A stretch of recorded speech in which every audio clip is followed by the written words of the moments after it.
ክብር ለጌታ ለኢየሱስ ይሁን። ቅዱሳን ሁላችሁንም ሰላም ብያችኋለሁኝ። ለማታውቁኝ እኔ በጌታ ወንድማችሁ ፕሮፌት እስራኤል ነኝ። ዛሬ ወደዚህ የመጣሁትኝ አንድ ትንቢታዊ መልእክትን ይዤ ነው እና በዛውም በሕይወታችሁ ላይ የእግዚአብሔርን ቃል ደግሞ እናገራለሁኝ። ይህንን ቪዲዮ የምትመለከቱ በዓለም ዙሪያ ያላችሁ ቅዱሳን ሁላችሁም ሼር አድርጉት፣ ኮፒ ሊንክ አድርጉት፣ ሪፖስት አድርጉት። ያም ማለት ሁላችንም እንድንጸልይ በመልእክቱ ስለሚፈልግ ነው። እግዚአብሔር ተናግሮን ትንቢታዊ ድምፅ ብለን ስንል እግዚአብሔር በዛ ጉዳይ ላይ እንድንጸልይ ነው እድሉን እየሰጠን ያለውና ላይትሊ መውሰድ የለባችሁም። እንደ ክርስቲያን ለመንፈሳዊ ነገር ኮንሺየስ በመሆን መጸለይ ነው ያለባችሁ፣ መጸለይ ነው ያለብን። ክብር ለጌታ ይሁን። ይኸውላችሁ በዚህ ሰዓት ላይ በሆል ሳውዝ አፍሪካ ላይ እየሆነ ያለውን ነገርን ዓለም ያውቋል እና ይህንን ነገርን እግዚአብሔር ገልጦልኝ እኔ ፕሮፌሳይ በሚያደርግበት ሰዓት ላይ ዳመና አልነበረም። ኢቭን አገልጋዮች ፕሮፌቶች ይህ ነገር ሊሆን አይችልም ብለው እስከምሉት ድረስ የኔን ቪዲዮ ካዩ በኋላ እና በምናገርበት ታይም ላይ ምንም አይነት መረጃ የሚሆን ነገር የለም ነበር። አያችሁት? ምንም አይነት ይህ ነገር እንዲህ ሊሆናል ተብሎ የትንቢቱን ድምፅ ሰው እንዲያምነው የሚያደርግ ነገር አልነበረም ነበር። አያችሁት? እግዚአብሔር ምንድነው ይል ነበረው? ሁሉ ሰው ይጸልይ፣ ወደ ጌታ ይመለስ ብሎ ጌታ ይናገር ነበር። ይሄ ነገር እንደሚሆንና እንደሚመጣ እግዚአብሔር በዲቴል ይናገር ነበር። ክብር ለጌታ ይሁን እና ይህንን እግዚአብሔር ገልጦልኝ በምናገርበት ሰዓት ላይ ኖ ዋን ፕሮፌሳይድ፣ ማንም አልተናገረም። አያችሁት? መጽሐፍ ሲናገር እግዚአብሔር አልፋ እንደሆነ ይናገራል፣ ኦሜጋም እንደሆነ ይናገራል። ያ ማለት እግዚአብሔር ትናንትናን ያየው አምላክ፣ ትናንትናን ያወቀው አምላክ ዛሬንም ያያል። ደግሞ የሚመጣውንም ታይምን እግዚአብሔር የሚያይ አምላክ ነው። ትናንትናም ዛሬም እስከ ዘላለም ሕያው አምላክ ነው። በነቢያት ታይም ላይ በአባቶቻችን ዘመን ላይ ይሰራ የነበረው፣ ይናገር የነበረው፣ የተናገረውን ሁሉ ያደርግ የነበረው ያው አምላክ አሁን የኛ ነው። አያችሁት? አሁንም ይሰራል፣ ነገም ይሰራል። በሚመጣውም ዘመን ላይ በሚመጣውም ጄኔሬሽን ላይ ይሰራል። ክብር ለጌታ ይሁን። ሌላኛው ደግሞ ኮሮና አይነት በሽታ፣ ጉንፋን አይነት በሽታ እንደሚመጣ እና ኢቨን ሎክዳውንን እንደሚያመጣ ምናምን ትንቢትን ተናግሬ ነበር።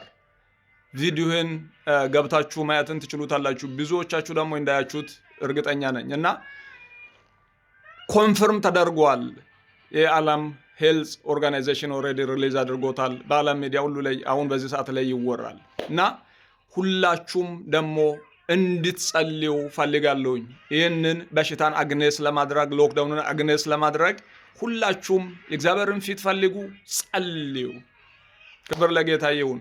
በወቅታዊ ጉዳይ ላይ አሁን በዚህ ሰዓት ላይ ሳውዝ አፍሪካ እየሆነ ባለው ታይም ላይ እና በዚህ ነገር ላይ እግዚአብሔር እንደዚህ ተናግሮኛል።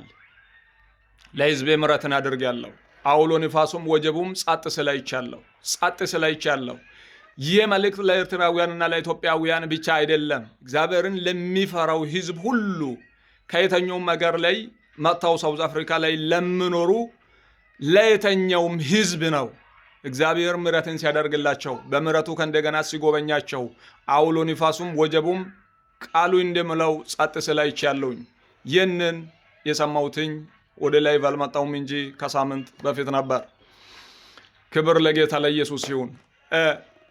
የሚቀጥለው መልእክት ግን ሁላችንም እንድንጸልይ ነው የሚፈልገው። በምንጸልይበት ታይም ላይ አንደኛው እግዚአብሔር ምሕረቱን ያደርግልናል። ሌላኛው የጨለመና የጠላት አጀንዳ በሕይወታችሁ ላይ አይከናወንም፣ በላይፋችሁ ላይ በምድሪቷ ላይ እንዳይከናወን ቀድመን ጣልቃ እንገባለን በጌታ መንፈስ። ክብር ለጌታ ይሁን። ይኸውላችሁ በአገልግሎት ምክንያት ዚምባብዌ የሚባል ሀገር ሄጄ ነበርና ላስት ዊክ እግዚአብሔር እዛ ስፍራ ላይ ሆኜ ነው ከ8-9 ቀን በፊት ነው ይህንን የገለጠልኝ በሳውዝ አፍሪካ ላይ ብቻ አይደለም ኢቨን አፍሪካ ሀገራት ላይ አንዳንድ ሀገራትን ጨምሮ ትልቅ የጎርፍ አደጋ ሲሆን ነው ማየው። የጎርፍ አደጋ ሲሆን ዝናብ ነው ወይስ ይሄ ምንድነው እስከሚባል ድረስ ውሃ ከሰማይ ሲወርድ አይቻለሁ። ኖርማል ዝናብ አይደለም። ውሃ ከሰው ቁመት በላይ ምድር ውሃን የምትወስድበትን ውሃ ምድርን አረስርሶ ተርፎ በሰው ቁመት ልክ ላይ ሲሆንና ከዛ በላይ ሲሆን አይቻለሁ። ስፔሻሊ ዳርባን እንድትጸልዩ ፈልጋለሁ። ሊምፖፖ፣ ፑማላንጋ እንደዛውም በተለያየ ቦታ ላይ በሆል ሳውዝ አፍሪካ ላይ እንደዛ አይነት በጣም የሚያስፈራ ታይም ነው እየመጣ ያለው። አሁን በዚህ ሰዓት ላይ የሆነ ባለው ነገር ላይ ምንድነው የምናረጋው ብለ የምናረጋው ጥቁርን ነው። ጥቁር እንደዚህ አድርጎ ነው እያላችሁ ያላችሁት፣ ግን እንደዛ አይደለም። የእግዚአብሔር ቁጣ ነው የሆነው ነገርና እየሆነ ያለው ነገር። አሁን የሚመጣው ነገር ደግሞ የእግዚአብሔር ቁጣ ራሱ እንደሆነ ህዝብ እንዲያውቀው እግዚአብሔር ስለፈለገ ነው። ማንንም ብለን ማረግን ወይም እንትና እንደዚህ ያደረገ ማለትን አትችሉም። አያችሁት? አንችልም። ምንድነው ማድረግ ያለብን? የእግዚአብሔርን ፊት መፈለግ አለብን፣ መጸለይ አለብን፣ መቃተት አለብን። ክብር ለጌታ ለኢየሱስ ይሁን። ሁላችንም በጌታ ፊት እንሁን።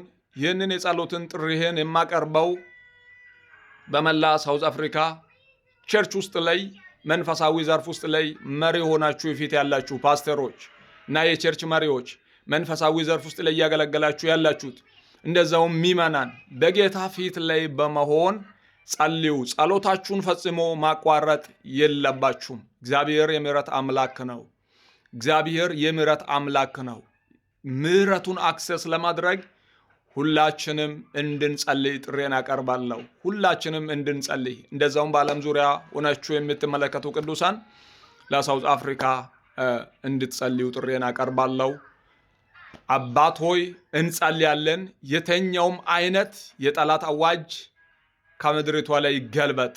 የተኛውም የጠላት አዋጅ ከህዝቤ ላይ ይገልበጥ።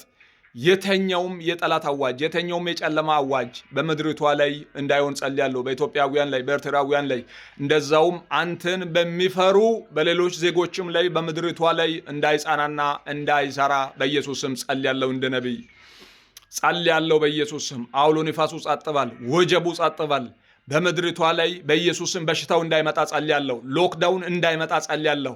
ደሞም አባቶይ በምህረት እንድትጎበኛቸው ጸልያለሁ። ህዝብህን በምህረትህ እንድታይ፣ ህዝብህን በምህረትህ እንድትጎበኝ ጸልያለሁ። ህዝብህን በምህረትህ እንድትጎበኝ ጸልያለሁ። በኢየሱስ ስም አሜን።